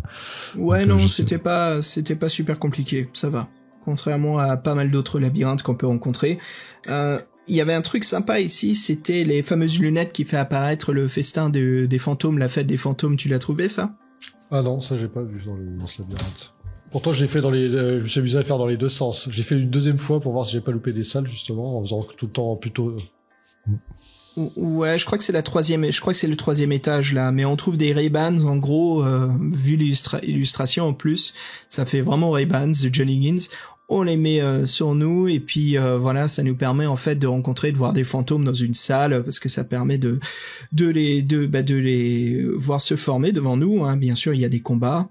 Ce qui permet de gagner une super baguette magique avec des boules de feu. Comme je disais tout à l'heure, c'est vraiment pour gagner des objets, pour construire son personnage. Les interactions, il y en a, mais c'est difficile enfin voilà, j'étais pas trop dedans quoi. C'était vraiment. Qu'est-ce qu'il y avait d'autre pour le niveau 2? Il y avait pas un puzzle? Ouais, il y avait un puzzle, il me semblait. Il y avait. Attends, je regarde un petit peu ce que je notais là. Il y avait oui, la maman Manticore avec le papa Manticore et le bébé Manticore. T'as rencontré ça? Oui, il y a un coffre aussi. Mais en fait, j'ai utilisé j'avais une poudre bleue que j'avais achetée, je crois, ou j'avais au départ, et donc je me suis servi contre eux. Le combat a l'air bien chiant. Ouais. C'est pareil, c'est une chose, oui. C'est une salle. Voilà, il nous dit vous avez ouvert cette salle, malheur. Moi, la salle que j'ai trouvée la plus sympa, en fin de compte, il y en a 2, mais la plus sympa qui m'a le plus marqué, c'est la salle des douillis. Je sais pas si tu as rencontré. C'est un peu comme des. En fait, les douillis, ils adorent les câlins. Et donc en fait, dès qu'ils te voient, ils se collent à toi. Ils font 5 cm. Mais le problème, c'est quand ils sont des millions, tu meurs étouffé. Donc ça, je trouvais ça marrant. Ça me fait un peu penser aux Lemmings. Bon, c'est pas vraiment à voir, mais c'est des trucs compulsifs. Ils ont un seul truc en tête, ils le font tous. Et si tu passes cette salle-là, parce que tu peux essayer de la traverser, ça c'est chaud, parce que bon, si tu foires, tu meurs. Hein, tu meurs étouffé par les douillis. T'as la salle des Bota Bota. Et là, t'as carrément un système de déplacement et de combat par case. Et en fait, ils sont tout petits, pareil, mais quand ils ont avancé de 5 cases, je crois, ils crient tous ensemble Bota Bota, et là, tu perds des points de vie. Et en fait, là, le système de combat devient un système de vraiment de déplacement sur un échiquier, donc c'était assez marrant. Et puis aussi, on peut faire un combat contre un sorcier qui a exactement les mêmes sorts que nous. Et si on le tue, on récupère son grimoire, et dedans, il y a un sort de résurrection. Donc, qui est très pratique pour ceux qui ne trichent pas. mais si vous notez vos paragraphes et tout ça, bon, ça vous servira pas à grand chose, malheureusement. c'est pour. Après, Brennan, il est cohérent dans son univers et ses règles, avec ce genre de pouvoir. Mais bon, pour je pense que pour moi, ça m'a pas servi, par exemple. Donc, le but, c'est toujours de descendre. Donc, en fait, là, on trouve l'escalier qui nous fait descendre dans le niveau 3. Et là, le niveau 3, en fait, le dessin, il tient sur 2 pages. Et c'est vrai que l'escalier le couloir est en spirale, donc en fait on est obligé de vraiment parcourir beaucoup de distance avant d'arriver aux salles, et il nous fait la règle des monstres errants. Donc tout ça c'est pour augmenter la difficulté. Et là en fait le but c'est qu'il y a ce que j'aime bien chez Brennan, c'est que souvent le paragraphe 100 et le paragraphe 200 ils ont une signification dans l'aventure. Là le paragraphe 100 c'est là où on trouvait les clés avec la vieille, et là le paragraphe 200 c'est le dernier, c'est le boss. Et en fait sur le plan on le voit, la salle 200 il y a aucune entrée. Et t'as vu, nous a fait un petit piège, c'est que il y a un couloir, il y a une salle qui le longe vers le bas, et il y a une zone d'obscurité. Et forcément, tu te dis, mince, faut que j'aille voir là-bas ce qui se passe. Et en fait, c'est un piège, parce qu'on n'y voit rien, et on se fait attaquer à l'intérieur par un mec, qui est pas invisible, mais pour nous, qui est invisible dans l'obscurité. Et en plus, on trouve pas d'entrée pour la salle de sang. Donc c'est un piège. Et là, j'ai trouvé que c'était un piège malin, parce qu'il avait titillé notre curiosité. Tu dis, c'est le seul accès, il peut être là. En fait, non, il n'y a même pas d'accès pour aller là. Donc, le but de ce assez grand 3e étage, c'est de trouver l'accès au 200. Et c'est vrai que, bon, là, il y a une salle des devinettes, c'est peut-être pour ça que tu parlais. Ouais, dis-moi, parce que j'étais en train de repenser au Jean, là, tout à l'heure, que j'ai réussi à l'avoir en tant que PNJ avec un anneau que j'avais trouvé dans les précédents volumes, je trouvais ça sympa. Mais ouais, dis-moi les devinettes. Oui, c'est pareil, c'est dans une salle isolée. On trouve des lémures qui normalement sont des bestioles assez agressives qui se battent quoi. Et là, pour une fois, elle nous pose une devinette. Faut trouver leur profession, mais elles nous disent le premier nous dit je vais vous aider. Moi, je suis marin. Le suivant est l'avocat, et le 3e, faut trouver sa profession entre soldat, docteur, dentiste et marchand. Bon, la réponse est marchand, c'était la dernière que j'aurais choisie, mais c'était ça. Et donc, si vous donnez la bonne réponse, il vous donne une amulette. Et est-ce que ouais. Mais explique le puzzle justement, comment tu fais. Est-ce que t'as trouvé toi comment deviner quel est son métier? Non, j'ai pas trouvé. Écoute, je l'ai fait en VO, mais pour te dire en fait leur nom à chacun, c'est une référence à leur métier. Donc je l'ai lu en anglais le livre, toi en français. Donc en anglais, celui qui dit qu'il est marin, son nom c'est Yves Neve, qui est à l'envers pour Navy, la marine. Et donc le 2e avait aussi une référence comme ça, et donc le 3e, il fallait inverser son nom pour trouver c'était une référence pour trouver son métier. Et j'ai trouvé ça amusant quand même comme puzzle, que ça soit le nom écrit à l'envers. C'était sympa. C'est des moments où j'ai trouvé c'est chouette quoi. Peut-être que j'ai loupé, mais j'ai l'impression dans la traduction ils l'ont loupé aussi. Il faudrait vérifier, mais c'est pas vrai. Oh non, arrête. Je pourrais pas te dire. Après, c'est vrai que les noms des personnages étaient assez bizarres. Ils étaient pas vraiment. Donc peut-être que c'était ça aussi. Mais après, je me suis pas attardé pour être franc. Écoute, moi, c'est rare que je les lis en anglais, c'est pas souvent, mais pour celui-ci, la quête du Graal, je voulais le faire en anglais, et puis je pense qu'on va en parler un petit peu après, mais ça commence à s'accumuler, je remarque des petits détails entre ce que tu dis et ce que je dis sur la traduction, donc je te propose qu'on en parle avant notre critique. Mais écoute Fred, ouais, justement, alors ouais, ce puzzle est très sympa, et il y avait un autre truc qui t'a plu aussi? Moi, je peux te parler de une phase que j'ai bien aimée, qui était... Ah oui, tu disais en fait il est soldat, le petit dernier. C'était quoi des lutins? C'était quoi? C'était des lémures. Des lémures, parce que son nom, tu vois, dans ce que j'avais noté, c'était Imra. Et si tu mets Imra à l'envers, Y-M-R-A, ça fait Army, l'armée. Donc il est soldat. Moi là en français c'est marchand la bonne réponse, je crois. Oh merde. Et ouais, mais ça nous donne bien sûr leur médaillon. Ouais. Il nous dit surtout n'allez pas au 176, la pièce d'à côté. Donc moi j'y suis allé pour voir. Bon, j'avais été bah oui, il faut explorer. Ah oui. En fait, ça vous fait retourner au milieu du niveau 1. Donc vous êtes content. Bon après, bref. Oui, mais en fait là il s'éclate avec son donjon. C'est normal. Ça c'est des règles qui sont, pour ceux qui font l'aventure à fond, et au moins il fait des règles pour son donjon, j'ai trouvé ça sympa. Et moi en fait dans cette aventure, on m'avait dit que dans chaque aventure on rencontrait Nosferax, donc j'attendais le passage, mais en fin de compte il y a que des traces de lui, j'ai l'impression. Moi il a été cité dans 2 paragraphes, je sais pas. je l'ai rencontré au début, Nosferax. J'ai dû illustrer... Ouais, alors je l'ai rencontré dans sa crypte. Et puis, j'ai dû illustrer, en fait, son affiche pour son concerto... Il y avait quelque chose d'amusant comme ça, il fallait que j'illustre son affiche, bien sûr on dessine ce qu'on veut, hein. C'est comme dans les précédents, il fallait faire un portrait ou comme on veut, voilà. Et puis il est super content, il nous remercie, et bon, je crois qu'il y avait un objet ou quelque chose qui donnait, mais oui, il y avait la fameuse rencontre, encore une fois, de Nosferax, qui était vraiment chouette, quoi. Je veux dire, on retrouve un petit peu ces personnages rémanents. Oui, en fait, moi, tu vois, je suis pas tombé sur. C'est vrai que le donjon, le premier niveau du donjon, je suis parti assez vite, parce que je suis assez vite tombé sur les clés. Donc après, je savais plus ou moins où m'en servir, donc je me suis pas baladé. Et moi, j'ai vu des traces de lui, parce qu'en fait, à un moment, on tombe dans une salle où il y a une super grenouille avec une amulette sur elle, et il y a un message qui dit qu'elle est une super, super crapaud, super grenouille, et qu'en fait, si on la touche, et ben en fait, le malheur tombera sur nous, qu'on peut pas lui voler notre amulette. Et on se rend compte que Nosferax, en fait, est passé par là, il nous a laissé un message, il nous a dit, t'inquiète pas, il nous a fait dit ça en vers, hein, parce que c'est un poète.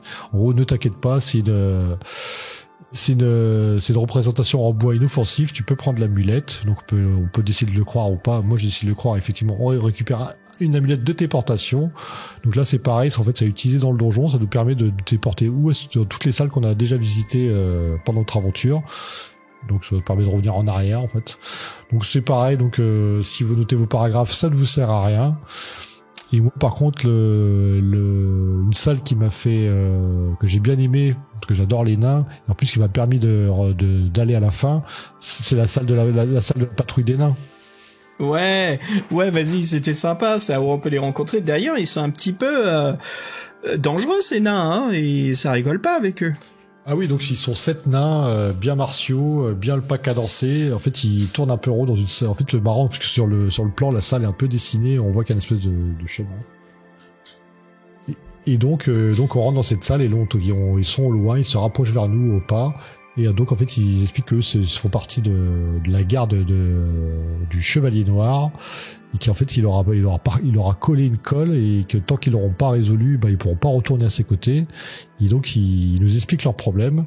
Et nous, on va vouloir faire le malin, on répond à leurs questions par une autre question qui est par rapport, en fait, ils ont, avec leur pas cadencé, là, ils ont marché pendant 6 heures et le Chevalier Noir leur a demandé de calculer, combien de kilomètres ils avaient fait. Et donc, nous, on leur a demandé, combien de kilomètres par heure vous faites? Et là, en fait, ils sont très précis. Ils nous donnent tous les chiffres. Sur plat, c'est 4 km/h. En pente, c'est 3 km/h. Et en descente, c'est 6 km/h. Voilà. Et bien sûr, le piège, c'est qu'ils font un aller-retour. Donc, ce qui double, bien sûr, notre première estimation. Donc, ouais, c'est un petit puzzle mathématique. Ouais, bon, je suis pas trop fan des puzzles comme ça, moi. Ouais, en plus c'est marrant parce que quand vous trouvez la réponse, Brennan nous explique le vrai calcul. Bon, moi j'avais fait un peu un calcul maison et j'avais pris le chiffre qui se rapprochait le plus de mon calcul, donc j'ai eu bon, mais en fait j'ai pas vraiment eu bon parce que bref, j'ai trouvé quand même un chiffre approchant. Mais c'est vrai qu'après c'est assez con, c'est un peu de logique tout simple et puis les calculs sont assez simples en fin de compte. Et donc comme on leur a donné la réponse, 24 km parcourus 24 km en 6 heures. Et voilà. Oui, avec une cadence de 15 km/h. Et qu'ils ont fait 6 heures de... C'est la réponse. Bref. Et donc, ils passent par un passage secret pour rejoindre leur chef. Et donc, on peut les suivre à ce moment-là et s'infiltrer avec eux dans la salle 200. En chantant, ils chantent une comptine inspirée par Nosferax. Voilà, c'est sympa. Ça, c'est vraiment, moi, je trouve que c'était la salle la plus sympa de l'histoire. Bah oui. Dès que c'est des nains, c'est amusant. Ouais, c'est sympa. Écoute, ce qui nous amène bien sûr à la rencontre du Chevalier Noir. Et comme je disais tout à l'heure, Fred, c'est vraiment, sortez tout votre équipement. J'avais un bouclier pliable, l'ami Jean, la carotte vampire, la baguette qui lançait des sorts de feu, mes sorts, j'avais pas mal de trucs, tout ce qu'il faut. Et puis finalement, c'est juste un énorme combat contre le Chevalier Noir. Je peux préciser qu'en fait, au début, il est entouré des nains et des djinns, des mages gélatineuses, sauf si tu les as fraternisés ou rencontrés ou... ah ouais, c'est vrai. Mais oui, il est entouré des... Il y en a qu'un seul, en fait, qu'on peut pas se débarrasser, c'est les fameux slimes, qui sont autour de lui. Ouais. Et donc oui, donc ça change de combat. Donc moi les djinns, je les avais déjà sortis en ouvrant les urnes, donc je les avais déjà combattus, donc ils étaient plus là. Les nains, bah on vient de fraterniser avec eux, ils sont trop contents qu'on leur donne la réponse, donc ils ne combattra pas. Donc il reste le slime, qui a des caractéristiques, des bonnes caractéristiques, qui est un monstre assez chiant dans le donjon du niveau 1, en monstre errant. Et donc par contre là vous tombez sur le chevalier noir d'Avalon. Qui est une bête de guerre, hein, 80 points de vie, c'est jamais vu dans l'aventure, une armure magique qui protège de 12 points de dégâts le premier coup, 6 points de dégâts le deuxième coup et 4 points de dégâts après, et surtout une arme qui manie à 4 et qui fait des dommages à plus 4. Donc c'est One Again Beast to Fly, le combat de fin. Franchement, si vous avez des boules de feu, c'est recommandable. Avec des ouais, c'est ça. Il faut deux boules de feu, un build, il fait plus le malin.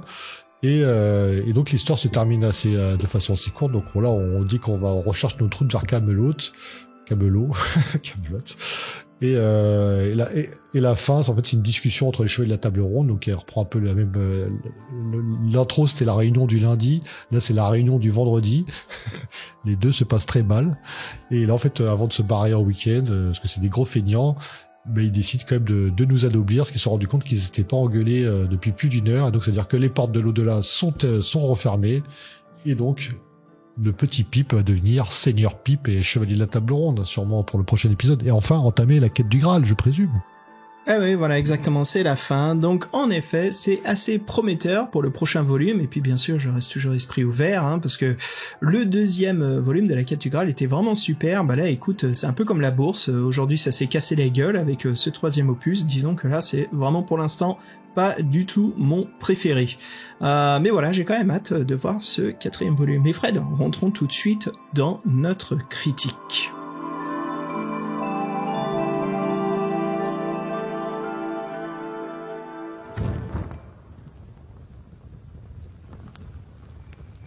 Et voilà, je viens d'allumer notre feu de camp, c'est la nuit, nous avons passé toute la journée à discuter de ce livre.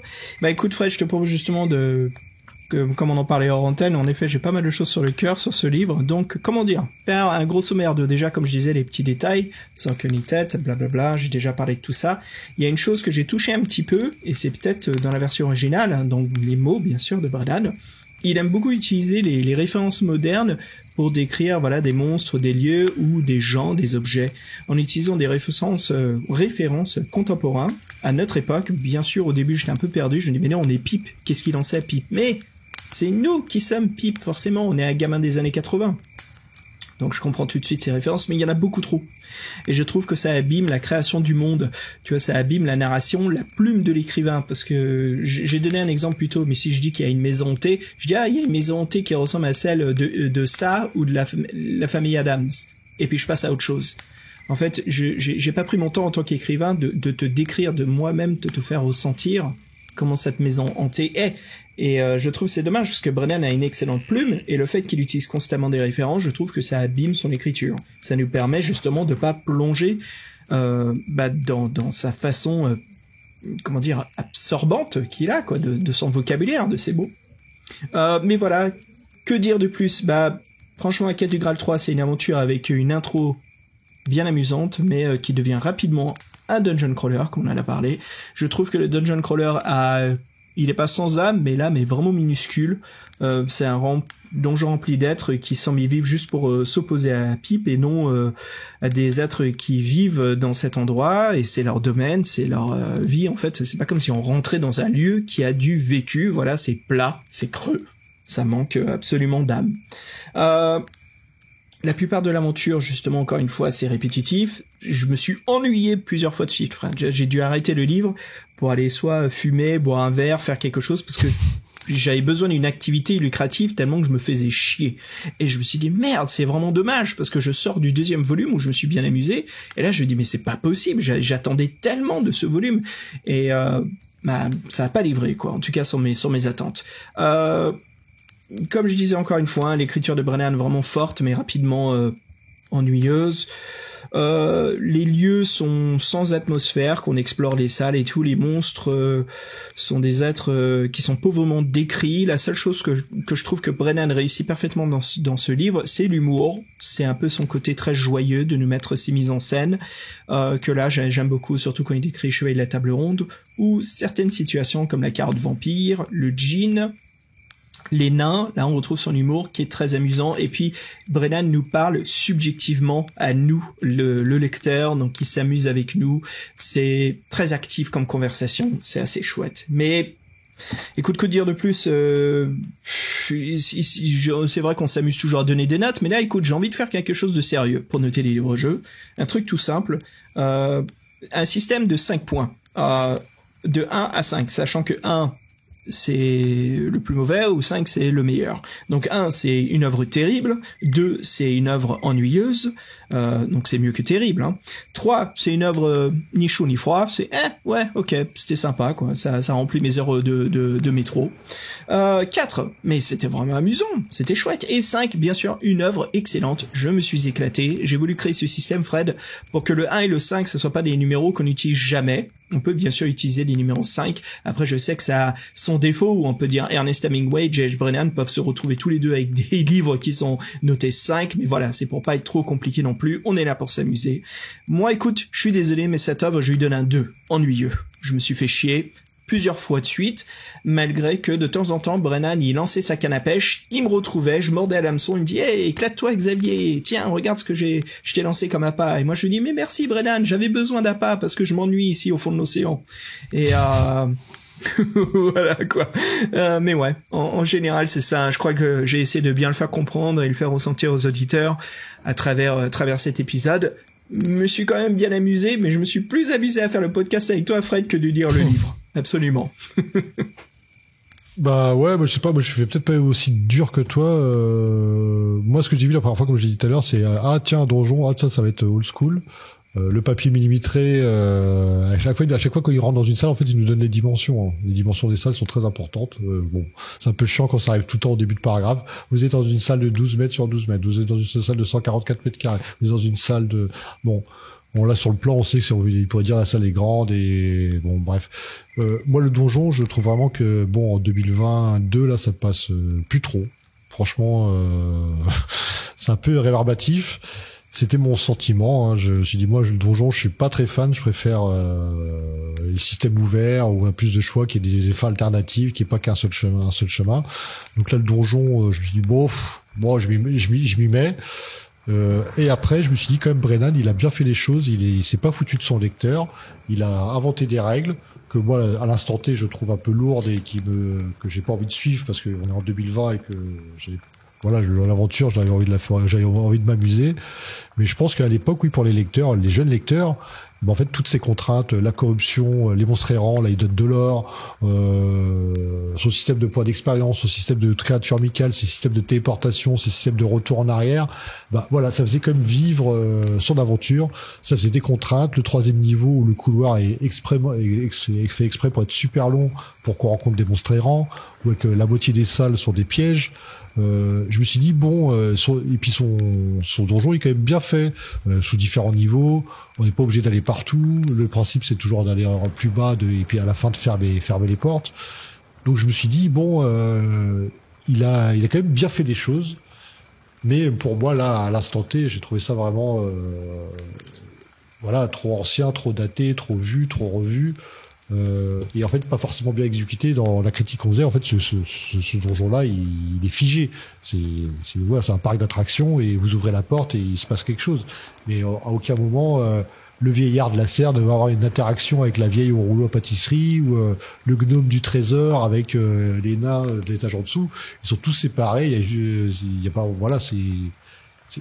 il y a aucune logique. L'auteur le dit lui-même, c'est le royaume de l'enfer, il y a aucune logique.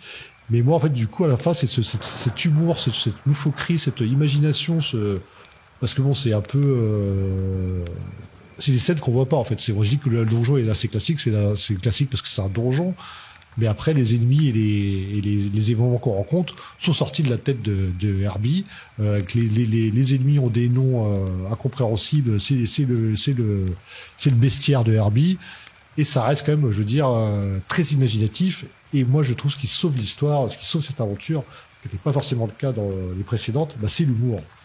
Moi, je me suis dit, et en fait, compte ce donjon, à la fin, moi, je me prenais au jeu, de pas de faire les monstres errants, mais de choisir mes salles, de pousser le vice, de pousser les investigations, même si j'avais trouvé les clés, d'aller voir, en fin de compte, de faire le labyrinthe 2 fois.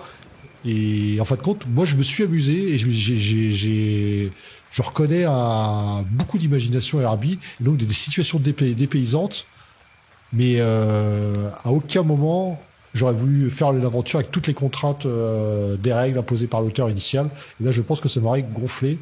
Donc je sais pas, je pense vraiment que c'est un livre qui a très bien dû marcher dans les années 80, parce que justement, il avait ces règles-là, c'était des contraintes, et qu'à l'époque, peut-être ces contraintes-là, bah, ça faisait vivre l'aventure, ça amenait de la complexité, ça rendait l'aventure plus difficile. Et on aimait bien perdre notre temps. Bon, avant, on avait le temps de perdre notre temps avant, il y avait rien. Maintenant, en 2020, ce système de donjon sur papier, c'est vrai que ça a mal vieilli. Après, moi, j'ai quand même pris du plaisir à l'explorer, parce que j'avais le plan, parce que c'était Herbie, que c'était drôle, que ça se prenait pas au sérieux. Si je peux me permettre, je crois que tu aurais eu un différent ressenti si tu aurais fait les rencontres des monstres errants. Ah oui, ça c'est sûr. Moi, les monstres errants, la règle, j'ai compris tout de suite qu'elle était chiante.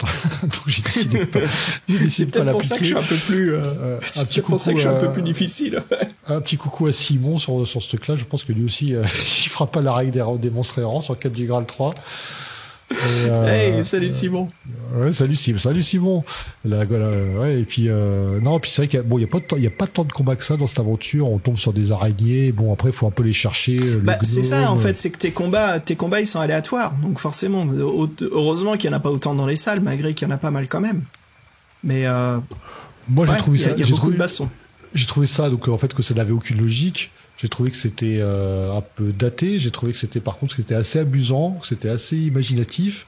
Qu'en fin de compte, j'ai fait l'aventure sans trop de difficultés. Et moi, j'ai plutôt pris du plaisir, mais j'ai trouvé ça en même temps limité. Je sais pas quoi dire. Et moi, vraiment, c'est l'humour. Pour une fois, c'est l'humour qui sauve ce volume. Et moi, c'est pour ça, moi, je lui mettrais quand même un 3. Ce qui est bof, mais moi, j'avais comme envie d'y aller au bout de ce donjon, donc j'avais envie de le terminer. Donc, si on de terminer, c'est que c'est. Et en effet, techniquement, je trouve qu'il y a vraiment des choses intéressantes. Herbie fait quelque chose de nouveau. Il fait le dungeon crawler en livre-jeu, ce qui est vraiment intéressant. C'est toujours sympa à voir, mais le truc, c'est que c'est une V1. Donc, il y a toujours de quoi exploiter pour améliorer un livre-jeu comme ça. Et je trouve, bien sûr, on connaît, il y a plein de livres-jeux où c'est le système 50-50, où il y a des donjons, on sort, on se balade, comme on a fait dans la Tour de la Destruction, mais qui est sorti, bien sûr, des années plus tard, si je me trompe pas. Je crois que c'est presque sorti, Fred, une décennie plus tard. Donc, ouais, on sent l'évolution du livre-jeu à travers les années. Donc, je veux pas être trop dur avec Kirby parce que c'est 84. L'Heroic Fantasy, c'est le grand boom. Pour les mecs qui s'y connaissent pas trop ou qui commencent à s'y connaître, tu fous un gobelin là, tout le monde s'excite. C'est pas comme nous où tout de suite on va mettre nos lunettes et on va faire pourquoi il y a un gobelin ici quelle est sa raison? Donc, on est un peu moins snob, moins difficile.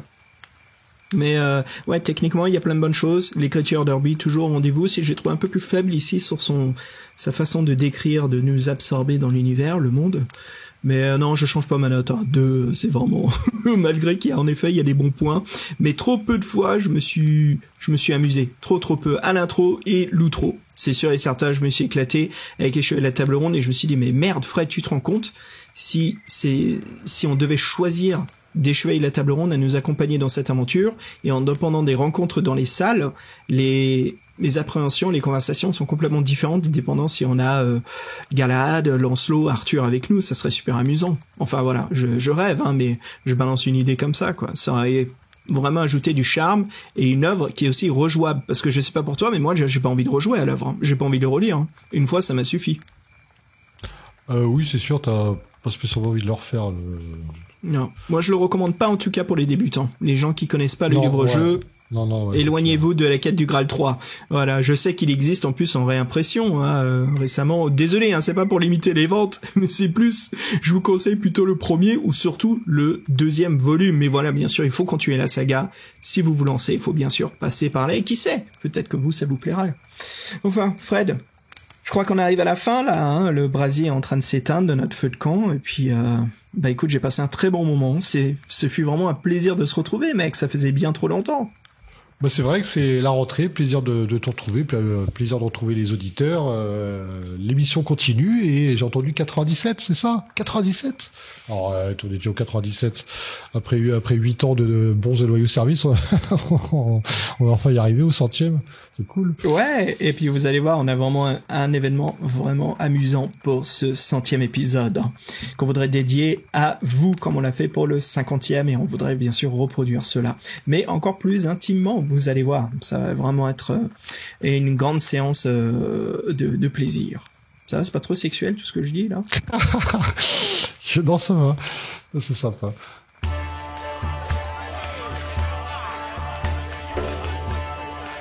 Avant de se quitter, on va peut-être remercier nos contributeurs, parce que c'est vrai qu'avec Entre la table ronde et le rendez-vous sur Paris, c'était vraiment sympa de les rencontrer, donc on aime bien les nommer, et donc on salue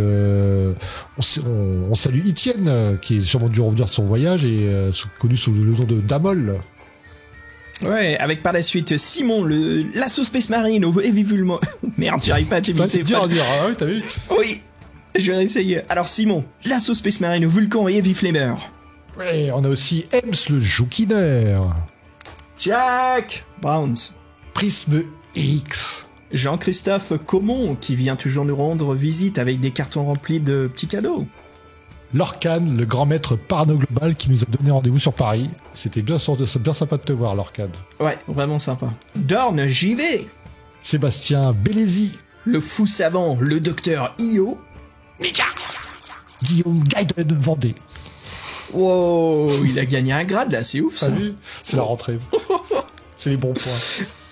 Et voilà, donc nous avons commencé seulement à être 2 autour de ce feu de camp, mais maintenant nous sommes réunis par nos héros et aventurières. C'est vraiment un plaisir de vous avoir autour de nous. Encore un grand merci, parce que voilà, on est avec Fred, on a vraiment voulu vous donner des épisodes bonus pour ce mois d'août. On avait besoin d'un petit peu de temps, comme vous avez vu, on a déménagé et on voudrait surtout vous remercier, voilà, les Patreons, de votre patience.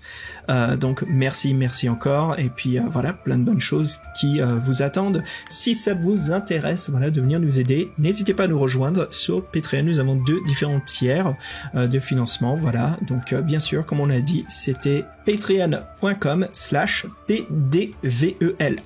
Et si vous voulez nous écrire, bien sûr, n'hésitez pas à envoyer un email à pdvelh@to-ceti TAU-CETI j'allais dire bise @org, voilà. Allez, tout le monde, pendant que cette dernière brindille s'éteint à notre feu, on vous souhaite à toutes et à tous une très bonne soirée ou journée, et puis à très bientôt. Oui, et bonne fin de vacances pour ceux qui le sont encore en septembre, les chanceux, et puis bonne rentrée à tous, et puis en route pour la suite. En route pour la suite, on laisse The Players avec leur morceau intitulé Galaxy nous baigner, voilà, dans du psychédélique rock. Allez, à plus, ciao. Tchou-tchous.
Thank you.